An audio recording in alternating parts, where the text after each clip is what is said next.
ओम नमो भगवते वासुदेवाय। आप सभी का आपके अपने YouTube चैनल किटकैट स्टोरीज पर बहुत बहुत स्वागत है। आज रसपान कीजिए विजया एकादशी की कथा का। फाल्गुन मास के कृष्ण पक्ष में पड़ने वाली एकादशी का नाम विजया एकादशी है। स्कंद पुराण में वर्णित विजया एकादशी कथा के अनुसार एक बार धर्मराज युधिष्ठिर जी ने भगवान श्री कृष्ण से कहा कि हे प्रभु, अब आप मुझे कृपया फाल्गुन मास के कृष्ण पक्ष की विजया एकादशी के महात्म्य के बारे में बताइए। इस व्रत की विधि क्या है? इस व्रत को करने से किस पुण्य की प्राप्ति होती है और सबसे पहले इस व्रत को किसने किया था? तब भगवान श्री कृष्ण ने धर्मराज से इस प्रकार कहा कि हे युधिष्ठिर, इस एकादशी का नाम विजया एकादशी है। इस व्रत का पालन करने से निस्संदेह विजय की प्राप्ति होती है और साथ ही इस व्रत का पालन करने से सारे पाप ताप भी नष्ट हो जाते हैं। एक बार नारद जी ने ब्रह्मा जी से प्रश्न किया था, हे देवश्रेष्ठ, फाल्गुन महीने के कृष्ण पक्ष की विजया एकादशी की महिमा हमें सुनाइए। तब नारद जी की जिज्ञासा का उत्तर देते हुए श्री ब्रह्मा जी ने कहा कि हे देवर्षि नारद, ये प्राचीन व्रत बड़ा ही पवित्र तथा पाप नाशक है। सच तो ये है कि ये व्रत अपने नाम के अनुसार पालनकारी को विजय दिलाता है। जब मर्यादा पुरुषोत्तम भगवान श्री राम जी अपने पिताजी की आज्ञा का पालन करने के लिए 14 वर्ष के लिए अपने भाई लक्ष्मण और पत्नी सीता जी के साथ वन को गए, तब उन्होंने गोदावरी नदी के तट पर पंचवटी नाम के एक सुंदर वन में निवास किया। वहीं पर राक्षस राज रावण परम तपस्विनी देवी सीता को अपहरण करके ले गया था। तब सीता जी के विरह में भगवान श्री राम अत्यंत व्याकुल हो गए और वन वन में सीता जी की खोज करने लगे। इसी प्रकार मरते हुए पक्षीराज जटायु का भगवान श्री राम जी से मिलन हुआ और जटायु जी ने सीता हरण की सारी घटना प्रभु श्री राम जी को सुनाई और सीता हरण की घटना बताकर भगवान श्री राम की कृपा प्राप्त कर जटायु ने उनकी गोद में ही अपने प्राणों का त्याग कर दिया और स्वर्गलोक को चले गए। इसके बाद भगवान श्री राम सीता जी की खोज करते हुए ऋषिमुख पर्वत पर आ गए। वहां उन्होंने वानरराज सुग्रीव से मित्रता की।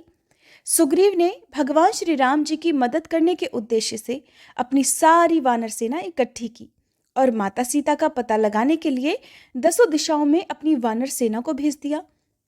उनमें से हनुमान जी पक्षीराज संपाति के निर्देशानुसार समुद्र को लांघकर लंका में गए। वहां उन्होंने अशोक वाटिका में सीता जी से भेंट की और जानकी जी को विश्वास दिलाने के लिए भगवान श्री राम के द्वारा दी गई निशानी के रूप में उन्हें अंगूठी समर्पित की। उसके बाद लंका दहन, अक्षय कुमार वध आदि पराक्रम दिखाकर बजरंगबली वापस भगवान श्री राम जी के पास आए और उन्हें सारा वृतांत कह सुनाया। हनुमान जी से ये सारी घटना सुनकर भगवान श्री राम जी ने अपने मित्र सुग्रीव जी के साथ विचार विमर्श करके अपनी सारी वानर सेना के साथ लंका जाने का निश्चय किया और विशाल वानर सेना को साथ लेकर श्री राम जी अपने भाई लक्ष्मण जी के साथ सागर तट पर पहुंचे। वहां पहुंचकर प्रभु श्री राम अपने भाई लक्ष्मण जी से कहने लगे, हे सुमित्रा नंदन, बड़े बड़े भयानक जल जंतुओं से, तिमी तिमिंगल और मगरमच्छों से भरे हुए इस भयंकर विशाल समुद्र को अब कैसे पार करें? तब लक्ष्मण जी ने कहा, हे पुराण पुरुषोत्तम, हे देवाधिदेव, हे भगवान राघवेंद्र, प्रभु, इस द्वीप में बकदालभ्य नाम के एक ऋषि रहते हैं। यहाँ से लगभग आधा योजन अर्थात 2 कोस की दूरी पर ही उनका आश्रम है।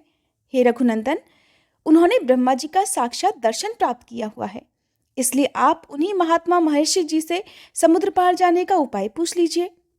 तब लक्ष्मण जी की बात सुनकर भगवान श्री रामचंद्र बकदालभ्य ऋषि के आश्रम पर गए और वहां जाकर उन्होंने बड़े आदर के साथ महर्षि को प्रणाम किया। बकदालभ्य ऋषि सर्वज्ञ थे, सब कुछ जानते थे। भगवान श्री राम का दर्शन करते ही वे जान गए कि ये साक्षात भगवान हैं।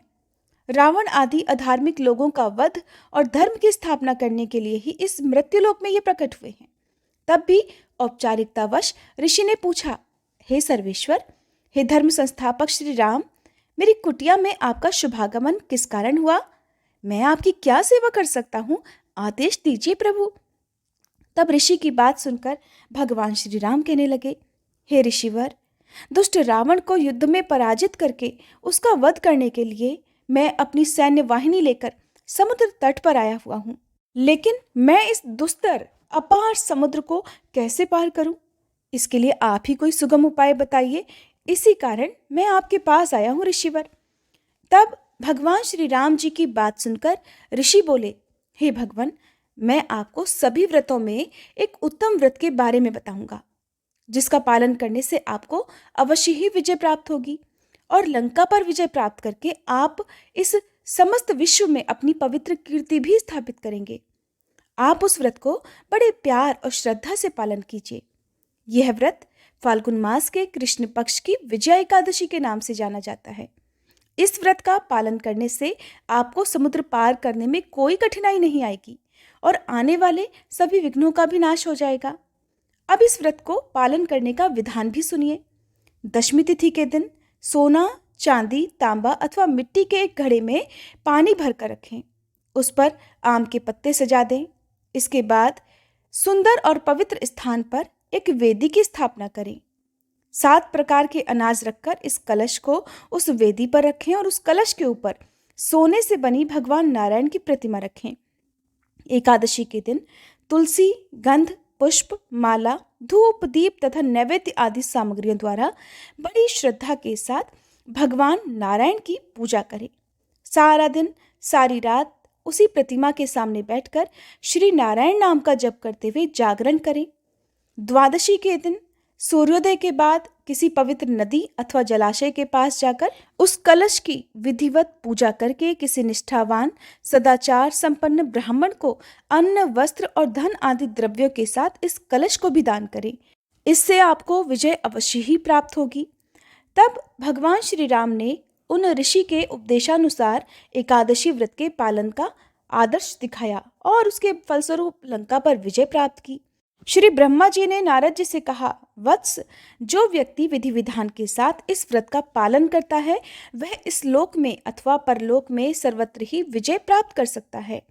हे देवर्षि, यह व्रत विजय दिलाने के साथ साथ व्रतकारी के सभी पापों को भी नाश कर देता है। इस कारण प्रत्येक मनुष्य को इस विजया एकादशी व्रत का पालन करना चाहिए।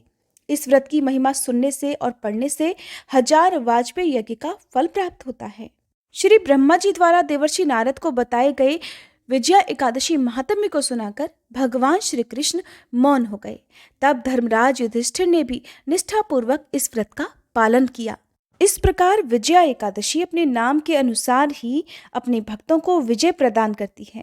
भयंकर शत्रुओं से या घोर बाधाओं में जब आप घिरे हुए हो, पराजय आपके सामने खड़ी हो, उस विकट स्थिति में विजया नामक एकादशी आपको विजय दिलाने की क्षमता रखती है। ऐसा माना जाता है कि इस शुभ तिथि पर यदि कोई व्रत का विधि विधान से पालन करता है तो उस व्यक्ति को हर कार्य में सफलता प्राप्त होती है। उसे कभी भी हार का सामना नहीं करना होता। एकादशी व्रत के नियमों के अनुसार विजया एकादशी के दिन व्रत करने वाले मनुष्यों को ब्रह्म मुहूर्त में स्नान आदि से अथवा सूर्योदय से पहले स्नान आदि से निवृत्त होकर फिर व्रत का संकल्प लेना चाहिए।